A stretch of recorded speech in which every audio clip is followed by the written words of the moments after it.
The River of Grass, the most unique ecosystem in all of North America. Unlike the Grand Canyon's steep valleys or Yosemite's skyscraping mountains, the Everglades' beauty is in its simplicity. The slow-moving water, the marshy grasses, the herds of egrets and ibis piercing the sky, all intertwine into a system that makes up the ecological and economic foundation of all of Central and South Florida, from the Kissimmee River all the way down to the Florida Bay. But it wasn't always this way. The fights to not only preserve, but then restore the ecosystem as close as possible to its original form were decades apart and took many influential people dedicating their lives to the cause. Many people know Marjory Stoneman Douglas as the mother of the Everglades. Marjory actually had a long history of being an advocate on many fronts. She was a suffragette fighting for the women's right to vote, and later in her career she came to write about the Everglades, and as she was writing for the Miami Herald, she noticed changes in the amount of birds and where they were flying and the water levels, and she began to open people's eyes to the need to protect what we had left of the Everglades. Later, Ernest Coe really was the person who championed the idea that the Everglades should be America's next national park. This was his life's mission.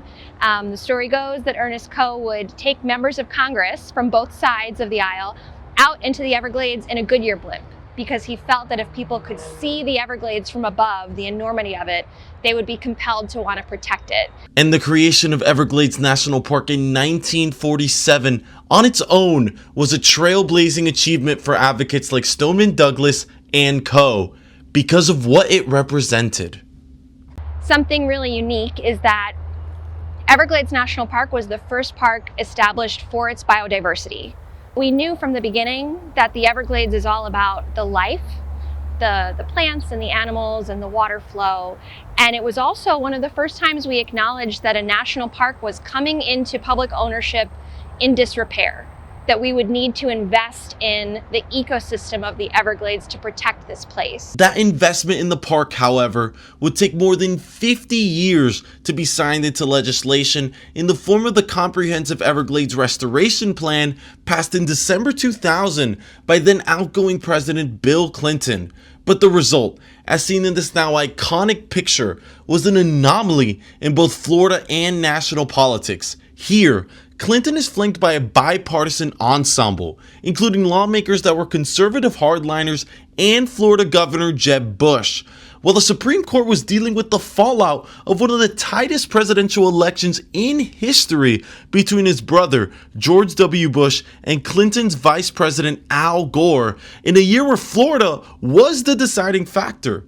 This unique moment came as a result of the ecosystem's rapid decline in the late 20th century, which not only brought Republicans and Democrats to the table to pass Everglades restoration, but also saw Florida environmentalists unite with all of the state's key industries. Everglades restoration uniquely brings so many people together because over the years we've come to realize that a healthy Everglades is key to our public health, to our healthy ecosystems, and also to our economy here in South Florida. So when you have the Realtors Association saying we need clean water to sell houses, when you have restaurants, when you have captains saying we need clean water for our fishing industry, when you have tribal entities, this is not just a one-party issue. This is all Floridians. 25 years later, it is safe to say that restoration has worked. The fact that we still have clean water and wading birds after many years of advocates worrying we wouldn't is a win on its own. And Everglades National Park is still one of South Florida's main economic engines, as the National Parks Conservation Association reported that the region's parks last year greeted 3.5 million visitors and brought in $540 million in revenue. In a sense, the Everglades is a representation of when a community comes together to protect its most sacred resource. And in order to get a better idea of what many spent a century protecting, along with the main future challenge that the ecosystem will have to deal with in the next couple of years, we rode on a boat with the Everglades Foundation's Steve Davis. And he took us to a place that many who enjoy the Miami nightlife or South Beach might not recognize. Welcome to Miami. That arguably is the most important part of our county in the Biscayne Aquifer. Why? Because the entire county gets its water from here. Well, the Biscayne Aquifer is a surficial aquifer system, meaning that when you see water out here on the surface, it's connected down to the bottom of that aquifer. So this, when I say this is our water supply, it's really the water that infiltrates into the ground. It's connected eastward, just outside of the Everglades, where Miami-Dade has its water supply wells. That water is pumped up from below ground, then it's distributed to the water treatment, and then obviously supplied to homes all across Miami-Dade County. But swimming in those waters is a threat that's not so new, given that it's been in Miami-Dade since the mid-1990s, and in the Everglades wetlands since the late 2000s. But it's only really been since 2023 that researchers have been sounding the alarm on the harm it could cause. That animal is the Asian swamp eel. Yes, this slimy eel that you can see in your sushi is what many are calling the ecosystem's biggest threat yet. Dr. Nathan Dorn of FIU is leading the way on this research. Dead, and so if there's blood, don't get upset. There's just we have a lot of dead eels. We've dissected a lot of eels to see what they eat. His lab published a study in 2023 that said 99% of crayfish were gone in Taylor Slough, along with other small critters that are the lifeline for the park's native predators, mainly the iconic wading bird. Over here, these are, every one of these cups in the lab is a sample from a throw trap, and a throw trap is just a sampler we use to get a 1 meter squared estimate of densities of all these animals in the Everglades. So they all get preserved, euthanized and preserved, and then they come back to the lab and we can measure and count and identify everything in the sample.